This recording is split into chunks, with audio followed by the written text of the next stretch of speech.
udasanzwe. Ni siku ambayo si ya kawaida.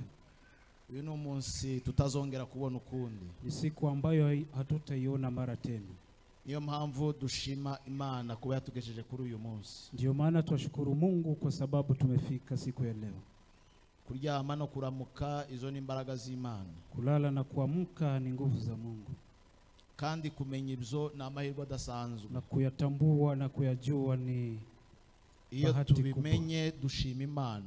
Tukiyajua na kugundua tunashukuru Mungu. Iyo tutabitahuye ntabwo twibuka gushima Imana. Tusipogundua hatuwezi kushukuru Mungu. Rero turashima Imana ku Imana yatugiriye neza. Basi twashukuru Mungu kwa kututenda mema. Tukabasha kugera kuri uyu munsi. Na tukafikia siku ya leo. Amen.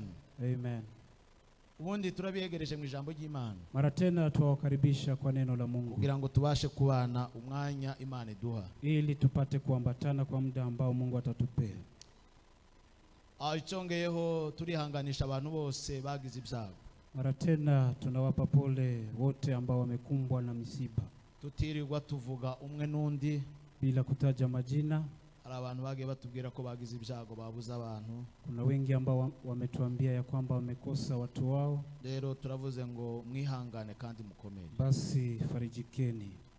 Undi kandi turashima Imana ku by'Imana yakoze. Twashukuru Mungu kwa yale ambayo ameyatenda. Hari amagambo uriya mubye yavuye kuvuga. Kuna maneno ambayo mzazi ametoka kuyasema. Byari bikomeye. Mambo yalikuwa mazito. Byari biteye ubwoba. Ilikuwa pia ya kutisha. Ariko kandi Imana irengeye ibyo byose. Lakini Mungu ni zaidi ya hayo. Dusenga Imana. Tulipoomba Mungu.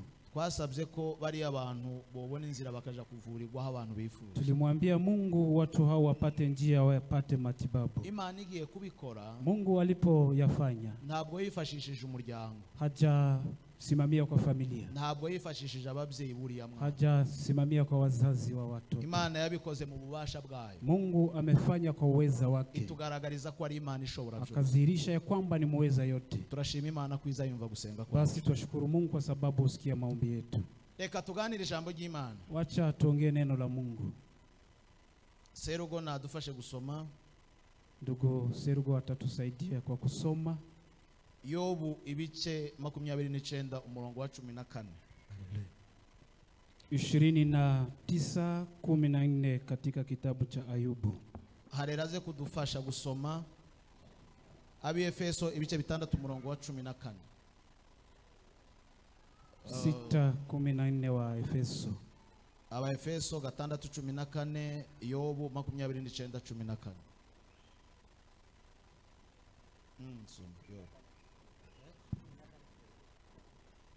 Soma ndakubwira.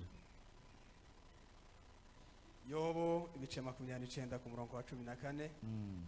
Aravuga ngo nambaraga gukiranuka kukanyambika. Kutabera kwanje kwari kumeze nk'umwitero n'ikamba. Amen. Amen. Kiswahili inasema nalijivika haki ikanifunika. Adili yangu ilikuwa kama joho. Ndio. Na kilemba. Amen. Amen. Efeso 6:14. Haravuga ngo muhagarare mushikamye. Mukenyeye ukuri. Mwambaye gukiranuka nk'icuma gikingira igituza. Amen. Amen. Amen. Amen. Natekereje ko tuganira hejuru yo gukiranuka. Nimekusudia kuongelelea kuwa mwenye haki. Kandi tuzabiganira iminsi ibyumweru nkabingahe. Na tutakuja kuyazungumzia wiki kama ngapi. Tuzaganira hejuru yo gukiranuka. Tutasema kuhusu kuwa mwenye haki. Gukiranuka, kuwa mwenye haki, ni kinyuranyo cyo gukiranirwa. Ni kinyume cha kukosea ama kutokuwa mwenye haki. Ibyo nibyo tugiye kuganira mu byumweru nka bitatu. Hayo ndio tutakuja kuyazungumza kwa muda wa wiki 3. Tuvuge hejuru yo gukiranuka. Kuhusu kuwa mwenye haki. Uyu munsi turaganira. Siku ya leo tutazungumza. Turaganira gukiranuka nk'umwambaro. Kuwa mwenye haki kama joho.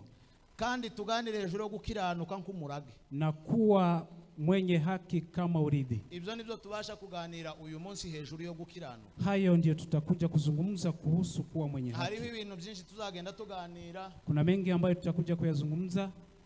tuzaganira imigisha iva mu gukiranuka, tutasema baraka zitokanazo na kuwa mwenye haki n'ibindi tuzabiganira uwo munsi. na mambo mengine. Ariko uyu munsi turaganira gukiranuka nk'umwambaro, Lakini siku ya leo tutasema kuwa mwenye haki kama kandi joo, tuganire gukiranuka nk'umurage. kuwa mwenye haki kama urithi. Amen. Amen. Gukiranuka, Kuwa mwenye haki. iyo abantu bavuga gukiranuka twumva iki?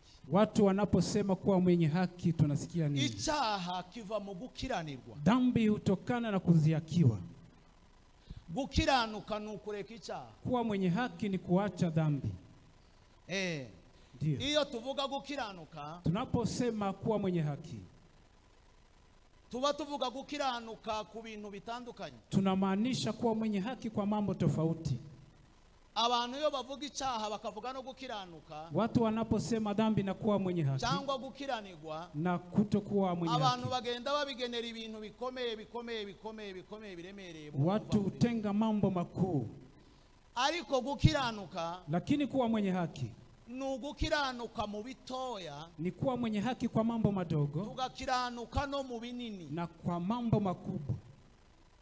Iyo tuvuga ko dukiranuka mu binini, Tunaposema kama sisi ni wenye haki kwa mambo makuu, hanyuma tugakiranirwa mu dutoya dusuzugura, baadaye tunaziakiwa kwa mambo madogo, ntabwo tuba dukiranuka. basi hapo tumekosea kuwa mwenye haki. Dukwiye gukiranuka muri byose. Ni lazima tuwe wenye haki kwa mambo Ibyo yote. twita bito, Yale ambayo tunaita mambo madogo nibyo tuvuga ko ari binini. na yale ambayo ni makubwa, Ibyo byose tugomba gukiranuka. yote hayo lazima tuwe wenye haki. Amen. Amen.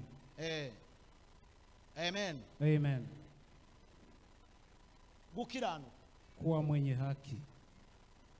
Icyaha cyazanywe no gukiranira. Dhambi ilikuja kwa sababu ya Umuntu kuva mu bwiza bw'Imana byavuye mu gukiranira. mtu kuondoshwa kwa uwepo wa Mungu ilitokana na maovu. Ni ukuvuga ko Eva inzoka imwosha, Hawa aliposhawishiwa na nyoka, yaramubwiye ngo urarya gusa, alimwambia utakula tu. nta kintu kinini cyarimo. Hakuna jambo kubwa ambayo ilikuwa hapo. Ariko kubera ko Imana yavuze ngo mureke, Lakini kwa sababu Mungu alisema acheni, hanyuma umuntu akavuga ngo reka ngerageze nkore, baadaye mtu akasema wacha nijaribu nifanye, haba habaye gukiranirwa, basi kutokuwa mwenye haba hinjiye ibyago, basi madhara yakaja, haba hinjiye ibikomeye. mambo makubwa yakaja. Umuntu ava mu bwiza bw'Imana, Mtu akatoka kwenye uwepo wa Mungu, umuntu ava muri Edeni, mtu akatoka kwenye Edeni kubera ko yarazi ko yakoze gato. kwa sababu alijua amefanya jambo ndogo.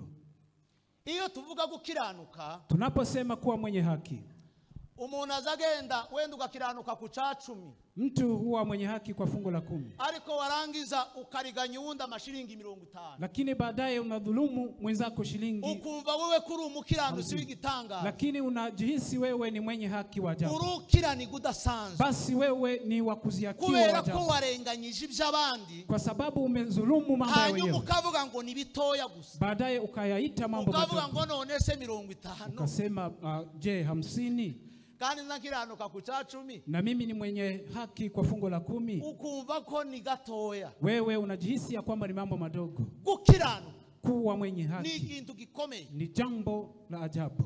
Biblia iravuga ngo Biblia husema Samueli yagendanye n'Imana Samueli alitembea na Mungu imyaka ye yose. miaka yake yote. Biblia iravuga ngo yayoboye Israeli imyaka 40. Aliongoza Israeli miaka 40. Ayobora ngo ari kumwe n'Imana. Akaongoza akiwa na Mungu. Imana iramwitegereza. Mungu akamchunguza. Imana ibona gukiranuka kwe. Mungu akaona kuwa mwenye haki. Ibona gukiranuka kwa Samueli. Mungu akaona wenye haki Biblia wake. iravuga ngo Biblia inasema Imana ntiyemera ko ari ijambo rya Samueli rigwa hasi. Mungu hajakubali kama jambo lolote la Samueli litagize icyo rikora bila kuwa na manufaa, kubera ko yagenderaga imbere y'Imana kwa sababu alitenda haki mbele za Mungu. Ese amagambo uvuga, Mambo ambayo unayoongea, ibikorwa byawe, kazi zako, Imana yokwemera ko amagambo yawe agira icyo akora ku bantu. Mungu anaweza kubali mambo maneno ambayo unayoongea yawe na madhara kwa watu. Biblia ngo Imana ntiyemera ko hari ijambo rya Samueli rigwa hasi. Biblia ikasema Mungu hajakubali jambo lolote ijambo la Samueli ryose rikazura. Kila jambo la Samueli lilifufuka. Ijambo rya Samueli rigakora igitangaza. Jambo la Samueli lilitenda maajabu. Ijambo rya Samueli rigahindura ibikomeye. Jambo la Samueli likabadilisha mambo. Imana iravuga ngo kubera gukiranuka kwa Samueli. Mungu akasema kwa sababu ya haki iravuga ngo nta jambo rye rigomba kugwa hasi. Hakuna neno lake ambalo litaenda bure. Agendana n'Imana iminsi ye yose. Akatembea na Mungu siku zake zote.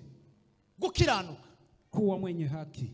Hari ibintu bikomeye Samueli yakoze muri Israeli. Kuna mambo makubwa ambayo Samueli alifanya. Biblia iravuga ngo Samueli yimikwa. Biblia inasema kama Samueli ijwi ry'Imana ngo ryari ryarahagaze muri Israeli. Sauti ya Mungu ilikuwa imesimama katika Israeli. Muri Israeli hari icuraburindi. Israeli yote ilikumbwa na giza. Abantu ntibari bakiganira n'Imana. Watu hawakuongea tena na Mungu. Abantu ntibari bacumva ijwi ry'Imana. Watu hawakusikia tena sauti ya Mungu. Ariko Samueli amaze kwima. Lakini Samueli alipotawazwa, Imana ivumerera Israeli. Mungu akarudilia tena Israeli. Ijwi ry'Imana rirumvikana. Sauti ya Mungu tena ikasikika Israeli. Mureke mbabwire byari byarishe Israeli. Wacha niwaambie aliyofanya Israeli. Abatambyi ba Israeli. Makuhani wa Israeli. Bari barakoze ibitari mu bushake bw'Imana. Walifanya kinyume na matakwa ya Mungu. Bari baragomeye Imana. Walimwasi Mungu. Bari barakiraniwe mu byo bakora. Waliziakiwa kwa kazi zao. Imana ibabazwa n'abatambyi ba Israeli. Mungu akahuzunika kwa sababu ya makuhani wa Israeli. Imana iraceceka. Mungu akanyamaza.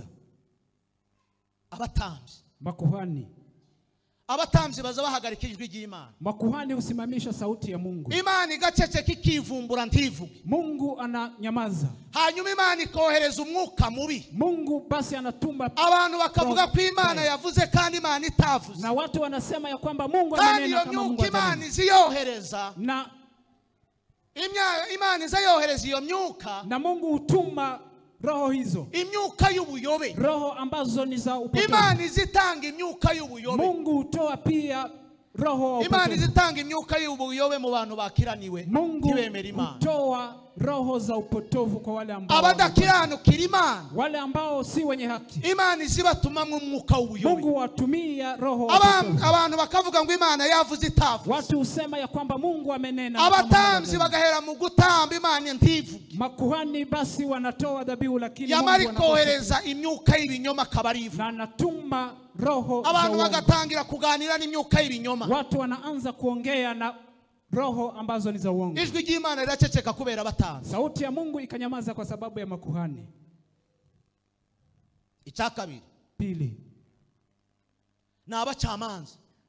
Ni waamuzi. Abacamanza ntibacimanza nziza. Waamuzi hawajakata kauli zao. Ntibacimanza zitabera. Hawajakata kauli ipasavyo. Barakiranirwa. Basi wakakufuru. Batangira kurenganya abantu mu manza. Wakaanza kuwadhulumu watu. Imana iraceceka. Mungu akanyamaza. Imana irivumbura. Mungu akanyamaza. Imana iravuga ngo nta bacamanza bari muri Israeli. Akasema hakuna wakili ambao wako katika Israeli. Icyagatatu.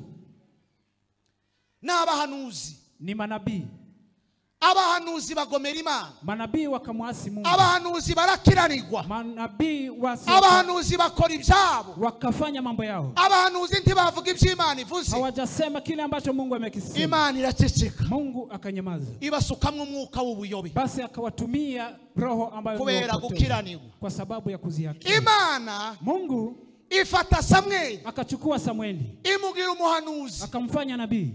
Imugira umutambyi. Akamfanya kuhani. Samueli Imana imuhereza imirimo yose. Samueli Mungu akampea kazi zote. Imuhindura umutambyi. Akamgeuza kuwa kuhani. Imuhindura umucamanza. Akamgeuza kuwa mwamuzi. Birangiza imugira umuhanuzi. Baadaye akamfanya nabii. Iyo mirimo yose Samueli arayikorera. Kazi zote Samueli akabeba. Ngo arangize Samueli arakiranuka. Baadaye Samueli akawa mwenye haki. Samueli arakiranuka. Samueli akawa mwenye haki. Samueli aba mutambyi utazucukubiri n'Imana. Samueli akawa kuhani ambaye haendi kinyume na Mungu. Samueli alikuwa amewatoa wana wa Eli. Imana liravuga ngo neno la Mungu linasema Imana yabwiye Samueli kimuhamagara. Mungu alimwambia Samueli alipomwita. Iravuga ngo hari ikigiye gukora mu rugo rwa Eli. Akamwambia kuna kile nitakachofanya katika Iravuga ngo Israeli za amatwa azacura injereri. Basi Israeli itakaposikia kubera gukiranirwa kwa bene. Kwa sababu ya kuziakiwa kwa wana kubera ko bene bari abatambyi. Kwa sababu wana wa Eli walikuwa wakuhani. Bagaragara ko ari abakozi b'Imana. Walizihirika ya kwamba ni watumishi wa Mungu. Barangize baba bagaragu ba Satani. Lakini wakawa watumishi wa Shetani. Barakiranirwa mu mirimo bakora. Wakawa kosea kwa kazi zao. Biblia iravuga ngo batangira batangira kujabura. Biblia ikasema wakaanza Biblia kufanya iravuga ngo kinyume badukana na matakwa ya Mungu. ubusambanyi. Basi wakawa wazinzi, Batangira gukora ibyangwa n'Imana. wakafanya kinyume na sheria ya Imana Mungu. irazinukwa. Mungu akawaacha, Umutima w'Imana urakuba. moyo wa Mungu Imana ukawaacha iragenda kabisa. iva muri Israeli. Mungu akatoka Ijwi Israeli, ryayo sauti ya riraceceka. Mungu ikanyamaza. Ariko umunsi yahamagaye Lakini umugaragu siku wayo, alimuita, imaze kubwira Samweli, alipomwambia Samueli, iramubwira ngo icyo ngiye gukora mu rugo rwa akamwambia Eli. nitakachokifanya katika boma la Eli. Imana iramubwira ngo Isiraheli ngo amatwi azacura injereri. Israeli itakaposikia itastaajabu. Abantu bakiranirwa bari mu murimo w'Imana. Watu wanaoziakiwa wakiwa, Abantu bakiranirwa Imana yarabashize mu murimo wayo. watu wanaoziakiwa Mungu alipowalete katika huduma yake. Imana iravuga ngo hari icyo ngiye gukora mu rugo rwayo. Mungu akasema kuna kile nitakachokifanya katika Iravuga ngo boma la amatwi Eli. y'abantu azacura injereri. Masikio ya watu yatashangaa. Abantu bazatangazwa n'ibyo nkoze. Watu watashangaa na kile ambacho nimekifanya. Abantu bazumirwa bazifata ku matama. Watu watastaajabu na kubera gukiranirwa kwa bene. kwa sababu ya kutokuwa wenye haki wa wana wa Eli. Abatambyi, Makuhani, abatambyi bakiranirwa. makuhani ambao wanadhulumu, Abatambyi batumva Imana. makuhani ambao wamsikii Mungu, Abatambyi bava mu murimo, makuhani ambao wanatoka kwenye huduma, hagasigara umujunja. basi na kubaki mwili tu. Imana iravuga ngo hari icyo nzakora. Mungu akasema kuna kile ambacho nitafanya. Imana imuhindura umutambyi. Mungu akambadili kuwa kuhani. Imana imugira umucamanza. Mungu akamfanya mwamuzi. Atangira guca imanza atabera. Akaanza kukata kauli vizuri. Atangira kurenganura abantu. Basi akaanza kuwafanyia kazi. Imana iranezerwa. Mungu akafurahia. Agendana n'Imana imyaka ye yose. Akatembea na Mungu miaka yake. Imana ibona arakiranuka. Mungu akaona ni mwenye haki. Icya gatatu aba umuhanuzi. Tatu akawa nabii. Imana ikura ubuhanuzi amagambo mabi, amagambo yo kuyobya yakura mu kanwa k'abahanuzi. Imushiramwe amagambo y'ukuri. Maneno ya upotovu kupitia kwa wale ambao ni wa atangira kuganira n'Imana, akabwira Israeli icyo Imana yavuze. Basi akaanza kuambia Israeli matakwa ya Mungu. Samuel akiranuka mu buhanuzi. Samueli akawa haki kwenye unabii. Samuel akavuga icyo Imana yavuze. Samueli akakisema kile Mungu ambacho. Samuel akumva ijwi ry'Imana. Samueli akasikia sauti ya Mungu. Samuel akabwira Israeli icyo Imana yamubwiye. Samueli akaambia Israeli kile ambacho Mungu amesema. Imana iravumera. Mungu akawarudilia. Imana iravumera. Mungu akawarudilia Israeli. Agendera muri uko gutungana kose. Basi akaenenda katika uhaki wote. Biblia iravuga ngo Imana iramwitegereza. Biblia ikasema Mungu akamchunguza. Isanga Samuel n'umukiranutsi. Akapata ya kwamba Samuel. Hari ijambo rinezeza cyane. Kuna neno ambalo linifurahisha sana. Samuel ageze mu zabukuru. Samuel alipofika uzee. Samuel ageze muri pension. Samuel alipofika. Samuel ageze igihe cyo kuruhuka. Alipofika wakati wa kustaafu. Biblia iravuga ngo ahamagara abantu bose. Biblia inasema kama akawaita watu wote. Ahamagara abanya-Israeli bose. Akawaita Waisraeli wote. Arababwira ngo mwese. Akawaambia nyote. Mu buhanuzi. Katika unabii. Abubinse mpanura nabi nibanshinje. Wale ambao walisikia ya kwamba nikatoa unabii kinyume basi mnihukumu. Mu butambyi nakoze. Katika ukuhani wangu. Abo nagize icyo nkorera kibi mu butambyi nibanshinje. Wale ambao nimewakosea basi mnihukumu. Mu bucamanza. Katika aravuga ngo imanza zose naciye iwanyu. Uamuzi wote nilioufanya kwenu. Uwo narenganije nanshinje. Yule ambaye nimemdhulumu basi. Samuel aravuga ngo nimunshinje. Samueli akasema basi. Aravuga ngo mu mirimo yose Imana yampaye. Katika kazi zote ambazo Mungu alinipa. Imirimo yose nakoranye namwe. Kazi zote ambazo nilizozifanya pamoja nanyi. Imyaka 40 nagendanye namwe. Miaka 40 niliyotembea nanyi. Nkagenda ndi imbere yanyu mundeba. Nikatembea nikiwa mbele yenu. Ngachimanza mundeba. Basi nikawafanyia haki nyote mkiniangalia. Mundeba. Nikatoa unabii mkiniona. Aravuga ngo ngawe ni munshinje. Akanisema basi ni hukumu. Aho nakoze uburiganya ni munshinje. Mahali nilipozulumu basi ni hukumuni. Abanya-Israeli bose baburi jambo na rimwe. Waisraeli wote wakakosa jambo hata moja. Biblia iravuga ngo abasezera neza. Biblia ikasema akawaaga. Ariko bamubwira ijambo. Lakini wakamwambia nini? Baramubwira ngo nubwo ugiye mu zabukuru. Wakamwambia hata kama umestaafu. Baramubwira ngo nubwo ugiye kuruhuka. Hata kama umestaafu. Ariko baramubwira ngo uzakomeze usengere Israeli. Lakini wakamwambia endelea uombee Israeli. uzakomeze dusenge. Endelea utuombee. Niwe ukiranuka. Wewe ndio mwenye haki. Ukomeze dusenge. Endelea kutuombea. Nubwo wavuye mu nshingano. Hata kama umetoka kwenye nubwo utakiye gukora biri Imana yaguhamagariye. Hata kama huyafanyi yale ambayo Mungu amekuitia. Ariko baramubwira ngo ukomeze utwitwarire imbere y'Imana. Akamwambia basi endelea mbele za Mungu. Kubera ko bari bazi kwijwi rya Samweli. Kwa sababu walijua sauti ya Samweli. Yageraga imbere y'Imana nta magawa. Ilifika mbele za Mungu bila baravuga ngo ukomeze utwitwarire imbere y'Imana. Wakasema endelea ututetee mbele za Mungu. Biblia yavuga ngo ari Irama Nayoti yagiye mu kiruhuko. Akasema alipokuwa Rama ya Nayoti. Ari mu kiruhuko cy'izabukuru. Alipostaafu. Daudi ngo ahura n'ibibazo bikomeye na Sauli. Daudi akakumbana na mambo hanyuma ngo aragenda aganirira umugaragu w'Imana. Akaenda akamwambia mtumishi wa Mungu. Amubwira ukuntu Sauli amuhiga. Akamwambia vile Sauli hanyuma aramubwira ngo ngwino wicare tubane nawe. Akamwambia njoni uketi. Biblia iravuga ngo barasenze umwuka w'Imana uramanuka. Biblia inasema ya kwamba waliomba roho wa Mungu. Sauli amaze kumenya iyo Daudi yagiye. Sauli alijua alipojua atangira gutumwa intumwa kugira ngo zifate Daudi. Akaanza kutuma ujumbe huko kwa atumwa intumwa zirenze imwe zibiri zitatu. Akatuma ujumbe zaidi ya Biblia iravuga ngo arigendera wenyine. Biblia ikasema akaenda peke yake. Sauli ngo aragenda bwagambe. Akaenda. Ariko ngo ahageze. Alipofika. Umwuka w'Imana uramufata. Roho wa Mungu ukamshika. Biblia iravuga ngo akuramo imyenda. Biblia ikasema akatoa. Amaze gukuramo imyenda ngo atangira guhanura. Atangira kwigaragura mu ivu. Ari mu maguru ya Samweli na Daudi. Umukiranutsi w'Imana. Iyo umuntu akiranukiye Imana. Imana izimukoresha ibikomeye. Iyo umuntu akiranukiye Imana. Imana izituma arinda abantu ufanya alinde watu kifo. Daudi akira urupfu kubera Samweli. Daudi akapona kifo kwa sababu ya Samweli. Gukiranuka gukiza urupfu. Kuwa mwenye haki inafanya mtu apone kifo. Abakiranutsi baza bakiza abantu urupfu. Wenye haki ufanya watu apone. Daudi akira urupfu kubera Samweli. Daudi akapona kifo kwa sababu ya Samweli. Umukiranutsi w'Imana. Mwenye haki wa Mungu. Umukiranutsi w'Imana Samweli. Mwenye haki wa Mungu Samweli. Wagendanye n'Imana iramwitegereza. Aliyetembea na Mungu, Mungu akamchunguza. Imana iramushima mu bikorwa bye. Mungu akamsifu katika kazi zake. Mu butamzi Imana iramushima. Katika ukuhani Mungu akamsifu. Mu bucamanza Imana iramushima. Katika uamuzi Mungu akamsifu. Mu buhanuzi Imana iramushima. Katika unabii Mungu akamsifu. Gukiranuka. Kuwa mwenye haki. Aho twasomye aha mahali tuliposoma hapa katika Ayubu. Yobu yaravuze ngo gukiranuka ngo kumeze nk'umwambaro. Ayubu akasema kuwa mwenye haki ni kama joo ama vazi. Nukuvuga gukiranuka inamaanisha kuwa mwenye haki. Umwenda uzukwira umukristo n'ugukiranuka. Vazi ambalo linatoshea mwenye haki ni kuwa mkristo ni kuwa mwenye haki.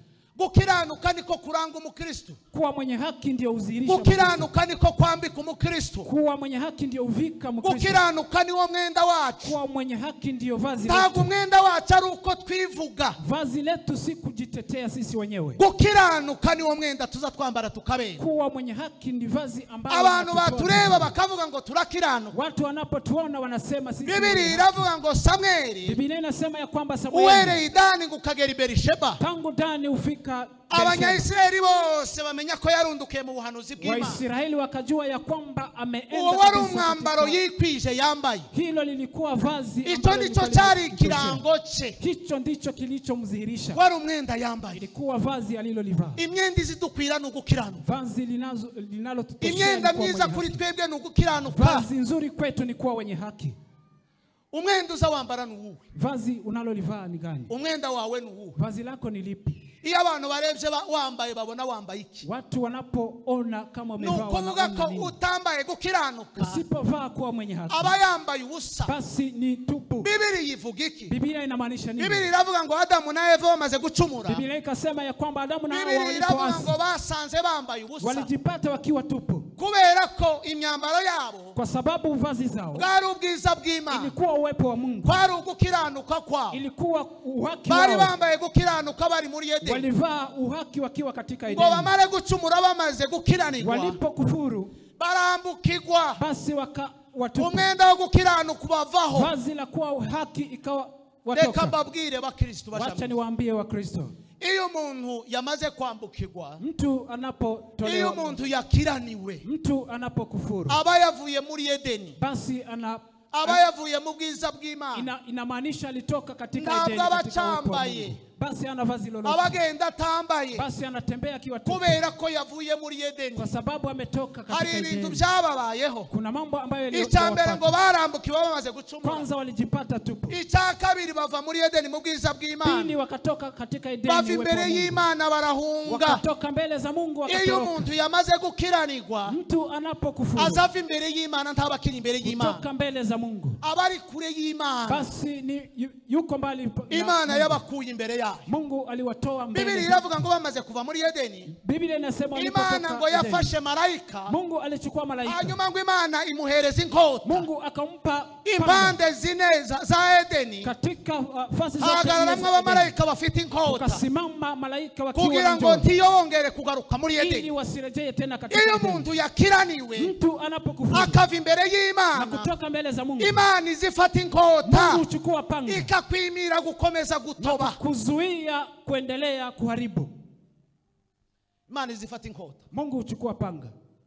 Iyo wakiraniwe uzuva muri Edeni y'Imana. Unapokufuru unatoka katika Edeni. Iyo wavuye muri Edeni uzawambukirwa. Unapotoka Edeni basi unatembea ukiwa gukiranirwa, gukiranuka ni wa mwenda twambara. Basi kuwa mwenye haki ndilo Paulo abwira Efeso, Paulo akawaambia wa Efeso, aravuga ngo mwambare gukiranuka, akawaambia vaeni haki, aravuga ngo nk'icuma gikingira igituza, kama ngao. nukuvuga gukiranuka Inamaanisha kuwa mwenye haki niyizikinga imyambi ya Satani za kuri twebwe, ndiyo huzuia mishale ya shetani ambayo umuntu utambaye gukiranuka, asipovaa ikije cyose kiza kimwituraho, kila chochote ambacho kinakuja kubera ko ntangabo yambaye, kwa sababu hana ngao, kubera ko aragenda atambaye ingabo, kwa sababu anatembea bila ngao. Paulo abwira Efeso, Paulo akawaambia wa Efeso, arababwira ngo mugendane gukiranuka nk'ingabo, tembea mkiwa na uhaki kama ngao, mugendane gukiranuka nk'ingabo ibakingira urupfu, tembeeni na uhaki kama ngao ya kuzuia kifo. Nimudakiranuka murapfa, msipokuwa wenye haki mtakufa, nimudakiranuka umwanzi arabarasa, msipokuwa mwenye haki aravuga ngo mwambare gukiranuka nk'ingabo. Vaeni uhaki kama ngao. Niki twambaye abakristo? Ni nini ambayo tunavaa wa Kristo? Imyambi yose ntiri mu kutugeraho, mishale yote je haitufikii? Ubu turi mu kugenda twambaye ingabo. Je, siku hizi tunatembea tukiwa na ngao? Ibituza byacu birakingiye, vifua vyetu vinazuiliwa, imitwe yacu irakingiye, vichwa vyetu vinazuiliwa. Satani ari mukurasa abantu umunsi ku wundi, shetani huwashambulia watu siku kwa siku, kubera ko bafashe gukiranuka bakugurana gukiranirwa, kwa sababu walichukua kwa wenye haki wakabadilisha, bakuyemwo ingabi bakingira, walitoa ngao yao ya kuwazuia. Abantu bari mu kugenda ari bonyine, watu utembea wakiwa peke yao. Niyo mpamvu abantu bari mukurasa ku munsi ku wundi, ndio maana watu hushutiwa siku kwa siku, niyo mpamvu imiryango yashize, ndio maana familia zimeisha, abagabo n'abagore batakicubakana, wake kwa waume, kubera imyambi Satani ari mu kugenda arasa, kwa sababu ya mishale ambayo shetani abakristo bari mu kugenda batambaye, wakristo ambao wanatembea bila, abakristo bataye ingabo, wakristo ambao wameacha. Paulo arababwira ngo mwambare kwizera, mwambare gukiranuka, vaeni uhaki, mwambare gukiranuka, vaeni uhaki. Niwo mwambaro bakwiriye, ndio vazi ambalo linawatosha, niwo mwambaro barinda urupfu, ndio vazi ambalo linawalinda. Nimutambara gukiranuka murapfa, msipovaa kwa hebu, nimutambara gukiranuka Satani arabarasa, shetani atawashambulia. Abakristo muri iki gihe twambaye iki? Wakristo nyakati hizi tumevaa nini? Imyambaro twambaye muri iki gihe ni iyi, vazi ambazo tumezivalia siku hizi ni gani? Ingabi dukingira ni yihe muri iki gihe cyano? Ngao ya kutuzuia wakati huu ni gani? Ingabi dukingira ni yihe? Ngao ambayo tumeivaa ni gani? Abantu barapfa umunsi ukira, watu hufa siku. Tidushobora kureka gupfa tutambaye gukiranuka, hatuwezi kosa kufa bila kuvaa. Iyo umuntu adakiranuka ibibi byose biza kuri we. Mtu anapokosa kuwa mwenye haki mabaya yote humpata. Iyo umuntu adakiranuka ibibi byose biza kuri we. Mtu anapokosa kuwa mwenye haki ubaya wote unampata.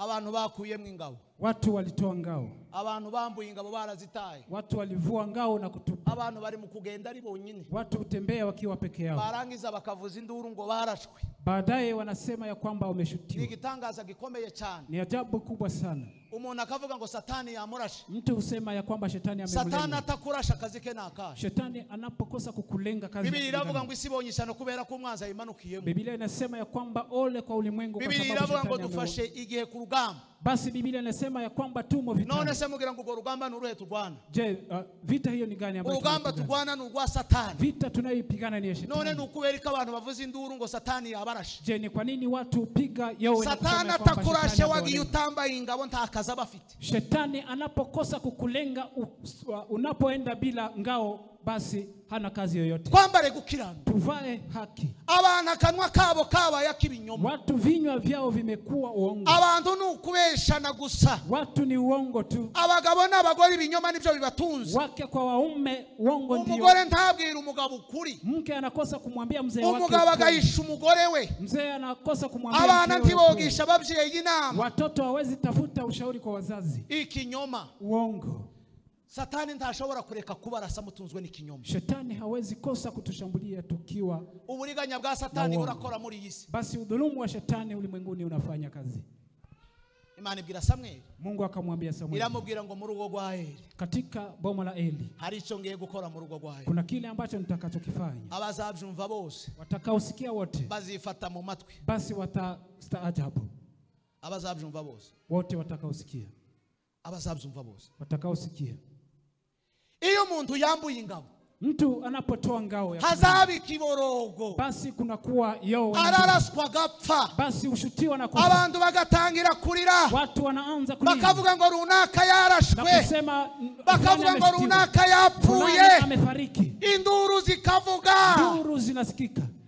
Nta kindi bivaho, hakuna matokeo yanatokana nuko abayambuye ingabo na kuvua ngao, abayagiye igituza kidakingiye, basi kifua chake hakina ngao tena. Satani abayakoza akazi ke, Shetani amefanya kazi yake. Satani abayakoza akazi, basi hapo Shetani atakuwa amefanya kazi yake. Reka tuvuge gukiranuka nk'umurage. Wacha tuseme kuwa mwenye haki kama urithi. Yobu yavuze aya magambo jari. Ayubu alisema maneno haya lini? Yobu yavuze aya magambo amaze kubabwaho na byago byose muze tutavuga. Alisema maneno haya wakati majaribu yote yale yalimpata. Inshuti ze ziraza zirakorana. Marafiki wake wakaja. Batangira kumubwira ko ibyago byamubayeho bivuye ku Mana. Wakamwambia yale ambayo yamempata yalitoka kwa Mungu. Bigera nubwo umugore we nawe amuvamo. Ikafika mke wake pia aramubwira ngo tukimana kugira ngo. Akamwambia mtusi Mungu ukufe. Tukimana. Tusi Mungu kugira ngo uruhuke ili upumzike. Amen. Amen. Imani tubabarire. Mungu atusamehe. Umurage. Urithi. Hari abantu bare kuyimirage yao. Kuna watu ambao wameachilia urithi wao. Yobu arababwira. Ayubu akawaambia. Arababwira ngo gukiranuka kwanje ndagukomeza. Akawaambia bado kuwa mwenye haki kwangu ni. Mureke mbabwirire ijambo. Wacha niwaambie neno hili. Imitungo abavyeyi baturaze. Utajiri ambao wazazi wetu walituletea. Izishiriga kugwaho. Huisha. Imitungo twashakishije imbaraga zacu. Utajiri tulio utafuta kupitia nguvu. Iyo mitungo izishira tuzatuyambu. Utajiri huo huisha. Yobu yavuze aya magambo. Ayubu akasema maneno haya. Abana be bamaze gushira. Wakati watoto wake walipo. Amatungo yamaze gukugwaho. Utajiri wake wote ulipoondoshwa. Umubiri umaze gushira. Mwili wake ulipoathirika. Yirirwa yishima. Aliposhinda akijikuna. Baraza baramubwira ngo. Wakaja wakamwambia. Rekura gukiranuka. Basi wachilia wakire gukiranirwa kugira ngo upfe. Uchukue kuzikiwa ndio upfe. Yo barababwira ngo icyo nsigaranye ni ugukiranuka. Ayubu akawaambia kile ambacho icyo ndashobora kwambugwa ni ugukiranuka. Kile ambacho siwezi nyang'anywa umuragukomeye ntokugwaho ni ugukiranuka. Urithi wa ajabu ambao siwezi ondoshwa. Ibyo ndasigiwe n'abavyeyi ni ugukiranuka. Urithi tulioachiwa na wazazi ni kuwa mwenye haki. Ibyo ndashakishije mu maboko yanje ni ugukiranuka. Nilichokitafuta kupitia mikono yangu ni kuwa mwenye haki. Icyo mfite. Kile ambacho niko nacho. Icyo mfiteho uburenganzira. Ninacho haki. Icyo mfiteho ububasha. Kile ambacho ninacho. Icyo ndashobora kwakwa. Kile ambacho siwezi nyang'anya. Aravuga ngo nugukiranuka. Akasema ya kwamba ni kuwa mwenye haki. Aravuga ngo gukiranuka ko ndagukomeza. Akasema kuwa mwenye haki naendelea kushikilia. Abantu baje bakiranirwa. Kuna watu ambao wanazihakiwa. Bagakiranirwa bavuga ngo nukubera impamvu. Uzihakiwa wakisema ni kwa sababu ya fulani. Nta mpamvu ibaho. Hakuna vijisababu ingana n'amaraso yawe gushira abana bawe. Abana bawe gushira. Watoto wako kuisha. Amatungo yawe agashira. Utajiri wako kuisha. Umubiri wawe ugashira. Mwili wako kuisha. Ikindi kintu kiba gisigaye niki? Kingine ambacho kinasalia ni nini? abandi bakavuga ngo bakiraniwe kubera ubuhunzi. Wengine husema wameziakiwa kwa sababu ni wakimbizi. Uwoshira Yobu mu buhunzi gusa yotangara.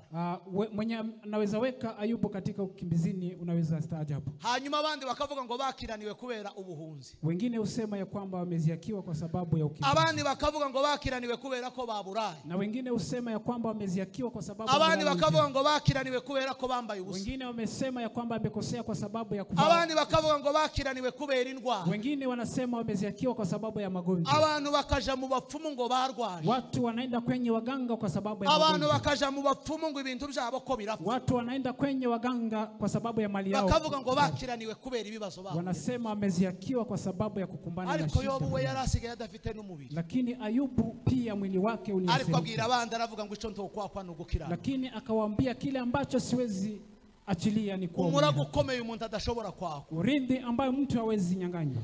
Umurage wo gukiranuka. Urindi wa kuwa mwenye haki. Nta muntu wo ukwaka. Hakuna mtu yeyote ambaye anaweza. Umurage wo gukiranuka. Urindi wa kuwa mwenye haki. Umuntu ni uzu winyaga wenyine. Mtu mwenyewe ndiye ujinyang'anya. Wenyine niwe uzu urekura.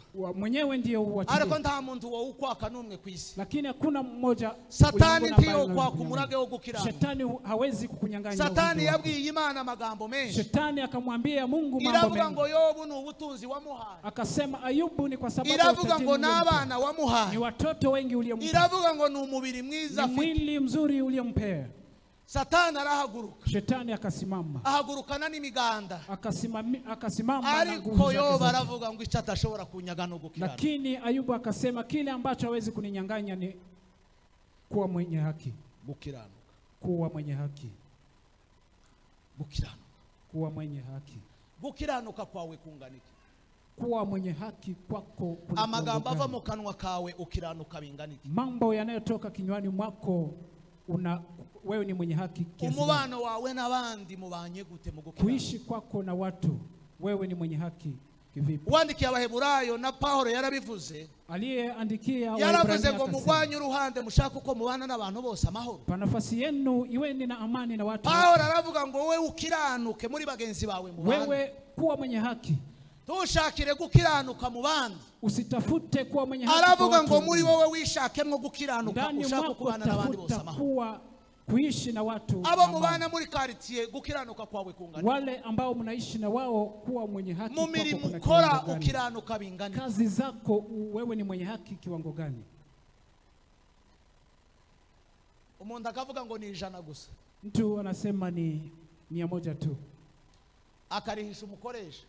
Basi anamdhulumu mwajiri wake. Umuntu akavuga ngo ni 1000 gusa. Mtu anasema ni 1000 tu. Hari abantu baje kuvuga. Kuna watu ambao wanasema ngwariko ngo muza amafaranga yinjiza uwakorera. Wanasema je, mnajua mwajiri wangu pesa ambazo anaziingiza? Akavuga ngo ku munsi mwinjiriza 40,000. Unasema kwa siku mimi huwa na cyangwa 40,000. 40 ama 80. Yarangiza akavuga ngo none 1000. Baadaye anasema nikitoa tu 1000 mu 50,000 katika 50,000. Gukiranuka kwawe wenye haki wako. Gukiranuka niwo murage wawe. Ndio urithi wako. Nurekura gukiranuka. Basi utakapoachilia kuwa mwenye uzaba utaye umurage. Basi utakuwa umeachilia 50 ni ya nyirayo. 50 ni ya mwenyewe. Nyugwa n'umushahara wawe. Baadaye ni mshahara wako. Reka gukiranuka. Wacha kudhulumu. Ariko kuganza umutima wawe. Gukiranuka ariko kuganza umutima wawe. Uhaki utawale moyo wako.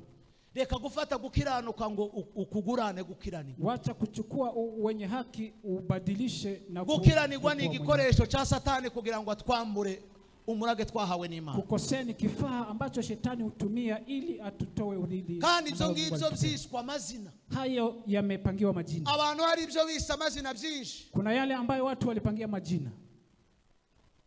Arigihe kimwe wakati mmoja abantu bigeze kuzabiba bakavuga ngo nugucajinga. Watu waliiba wakaipangia jina ingine. Abantu bakiba inka z'abandi. Watu wakaiba ngombe wa wenyewe. Abantu bakiba ibiryo by'abandi. Wakaiba chakula cha wenyewe. Bakavuga ngo bari gucajinga. Na wakasema abagabo n'abagore n'abana bakabirimba.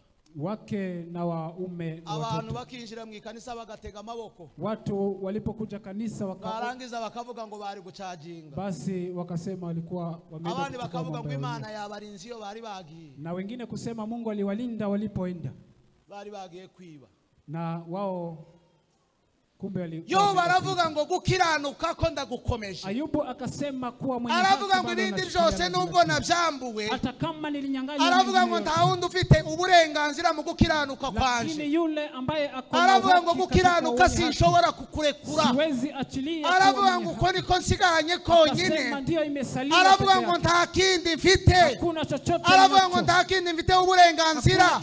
Aravuga ngo nta kindi mfite ububasha. Hakuna kingine ambacho yabwiye bagenzi b'ijambo rikomeye cyane. Akaambia ndugu zake hakuna kingine. Arababwiye ngo navuye mu nda ya mama nambaye ubusa. Nimetoka tumboni mwa mama nikiwa. Arababwira ngo nzasubira mu nda y'Isari ntaco nambaye. Nitarudi tumboni mwa ulimwengu. Kubera ko bashakaga kugotora kwizera mu biganza bye. Kwa sababu walitaka kutoa bashakaga kumukuraho gukiranuka. Walitaka wamuondolee. Bashakaga ngo gukiranuka nako kwambugwe. Walitaka kuwa mwenye haki kwake. Ariko aravuga ngo ibi byose byakuweho. Lakini akasema yote ambayo arababwira ngo hari uwabimpaye. Kuna yule ambaye alinipea. Aravuga ngo uwo niwe wabyisubije. Huyo ndiye amerudi. Hanyuma aravuga ngo icyo nsigaranye ni ugukiranuka. Kile ambacho kimesalia ni kuwa mwenye haki. Aravuga ngo gukiranuka ko ndagukomeza. Akasema kuwa mwenye haki bado. Kubera ko yababwiye ngo nta mupfakazi waraye ubusa ndi kumwe nawe. Kwa sababu hakuna mjane alilala njaa. Nta mfubyi yaje kuntakira mfite icyo muha ngo ndeke kumuha. Hakuna yoyote ambaye alikuja. Aravuga ngo icyo natangaga byose byaragiye. Ibyo natangaga byose byaragiye. Yote niliyoyatoa yaliondoshwa. Ibyo byose narabyambu. Yote ni yaliondoshwa. Ibyo byose nta bubasha mbifiteho. Yote hayo sina mamlaka. Ibyo byose nta burenganzira mbifiteho. Yote sina mamlaka kwa ariko arababwira ngo mfite uburenganzira lakini nina mamlaka kwa jambo moja. Aravuga ngo nugukiranuka. Kuwa mwenye haki. Abantu ntituzi ko gukiranuka ariko tugiraho uburenganzira gusa. Watu hawajui ya kwamba kile ambacho kinasalia ama mamlaka. Ibindi byose dutunze nta burenganzira tubifite. Yale ambayo tuko nayo ama utajiri hatuna mamlaka. Ibindi byose dufite nta mbaraga tubifite. Mambo yote ambayo tuko nayo hatuna nguvu kwake. Biblia iravuga ngo hari umukire umwe. Biblia inasema ya kwamba kuna mtajiri yaragiye ngo arahinga. Alienda akalima. Yeza ngo imyaka myinshi. Akawa na mazao tele. Hanyuma ngo atangira kwagura ibigega. Baadaye akapanua gala. Aricara ngo abwira umutima. Akaketi na kuambia moyo wake. Abwira umutima ngo wa mutima uruhuke. Ewe moyo wangu pumzika. Aravuga ngo tugiye kurya duhage tuneze. Basi tutakula na kufurahia. Biblia iravuga ngo. Biblia ikasema. Imana iramubwira ngo wa mupfu. Mungu akamwambia mpumbavu. Imana iramubwira ngo wa mupfu. Mungu akamwambia mpumbavu. Ninde wakubwiye kugira uburenganzira ku buzima bwawe? Nani alikwambia wewe una mamlaka kwa maisha yako? Kuryama no kuramuka ninde wakubwiye ko ari wowe ubifite? Kulala na kuamka nani akakwambia wewe una mamlaka? Guhinga no kweza byinshi ninde wakubwiye ko ari wewe wabikoze? Kulima na kuvuna nani alikwambia wewe ni nguvu zako? Ejo hazaza ninde wakubwiye ko ari aha? Kesho yako nani alikwambia wewe una mamlaka? Iramubwira ngo muri ijoro ry'uyu munsi urambuga ubuzima bwawe. Akamwambia ya kwamba usiku wa leo uzima ama maisha yako. Uyu mubiri twambaye, mwili huu tunauvaa, uyu ni uwa nyirawo. Huu ni wa mwenyewe. Umunsi abishaka kuwudukuramwo awudukuramo. Siku ambayo anataka kukuondosha ariko icyo tuzatumanukana ikuzimu. Lakini kile ambacho tunateremka nacho gukiranuka ni kuwa mwenye haki. Hanyuma tukazakuzukana. Baadaye na kufufua. Iyi mibiri twambaye ntabwo izazuka. Miili hii ambayo tunaivaa haitazuka. Ubu ni ubutaka buzasubira mu bundi. Ni ardhi ambayo itarudi katika ariko icyo tuzazukana ni ugukiranuka. Lakini tutafufuka. Uwakiranutse ni uzumba impanda y'Imana. Yule ambaye mwenye haki. Uwakiranutse uwo ni wo murage dufite. Huo ndio urinde kwa wale ambao. Uwo ni wo tugomba gukomeza. Huo ndio lazima tushike. Uwo ni uzatugeza mu bwami bw'Imana. Tufikisha katika ufalme. Abadakiranuka ntibazagera mu bwami bw'Imana. Wale ambao wanaziakiwa abadakiranuka ntibazazuka mu muzuko wale ambao wanaziakiwa hawatafufuka katika ufalme. Aramubwira ngo wa mupfu. Akamwambia ninde wakubwiye kwibya ibihari byawe? Nani kakwambia ya kwamba? Ninde wakubwiye kwejara hawe? Nani kakwambia kama kesho? Ninde wakubwiye kuramukaho? Nani kakwambia kesho utamuka? Aramubwira ngo ubuzima bwawe urabwambuga uyu munsi. Akamwambia maisha yako utavuliwa leo. Yo baravuga ngo icyo mfite uburenganzira cyonyine no gukiranuka. Ayubu akasema kile ambacho mamlaka ninayo tu ni kuwa mwenye haki. Gukiranuka kwawe nuku. Kuwa mwenye haki kwako ni kupi? Gukiranuka kwawe ugufashe gute?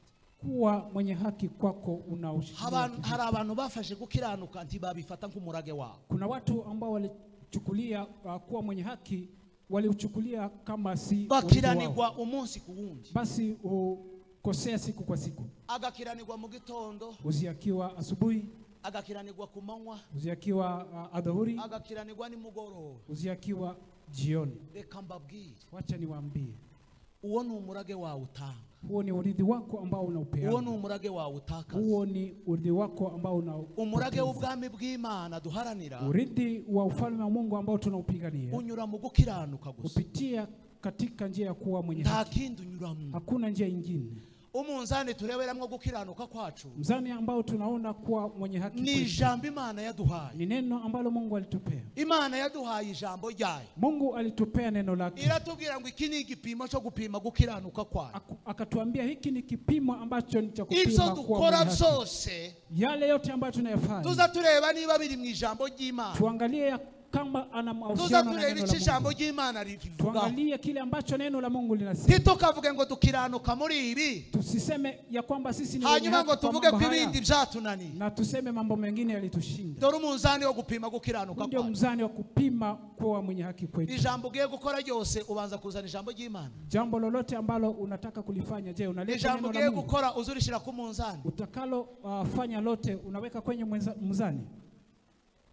Uramenye ntutakaza umurage wawe. Jihadhari usipoteze urithi wako. Abantu bari mu gutakaza umurage wabo umunsi ku wundi. Watu upoteza urithi wako siku kwa siku. Umurage twahawe no gukiranuka. Urithi tuliopewa ni kuwa mwenye haki. Uwo niwo umurage tuzageza mu bwami bw'Imana. Huo ndio urithi tutakaofikia nao. Iyo niyo nzira izatwinjiza mu bwami bw'Imana. Njia ambayo tuingiza katika ufalme wa Mungu. Abadakiranuka ntibazumva impanda y'Imana. Wale ambao wanazihakiwa watasikia parapanda ya Mungu.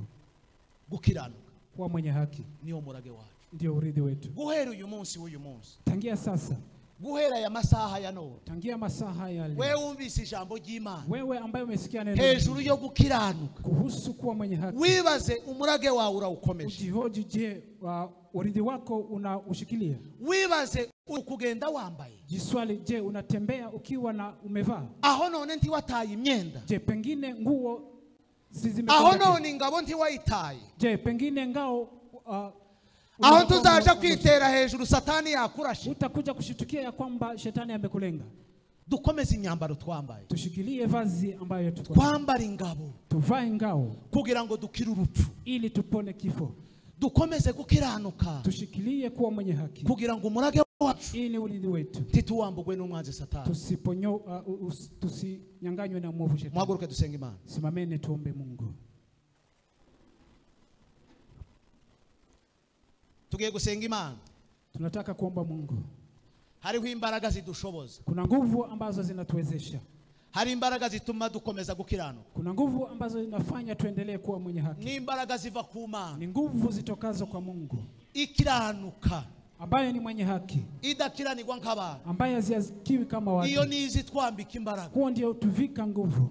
Iyo nizibana natwe. Huyo ndio uishi nasi. Iyo nituma dukomeza ingabo dufite. Huyo ndio ufanya tushikilie ngao yetu. Dusenga Imana. Tuombe Mungu. Hari ushobora kubona ukiranirwa.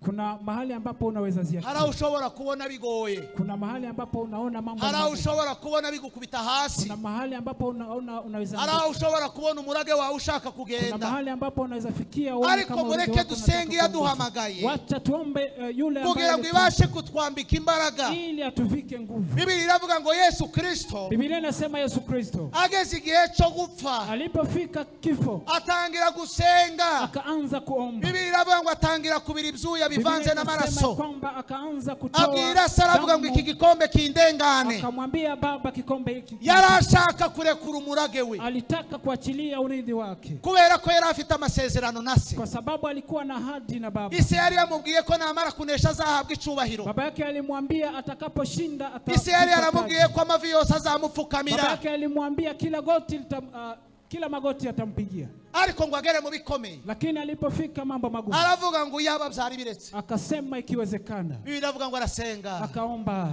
Imana yohereza malaika. Mungu akamtuma malaika. Amusubizamwe imbaraga. Akamrejeshea nguvu. Aharanira icyo yavuze. Basi akapigania alichokisema. Aharanira umurage we. Akapigania. Aharanira umurage se yamuhaye. Akapigania urithi baba yake alimpa. Ntiyarekura umurage wa se.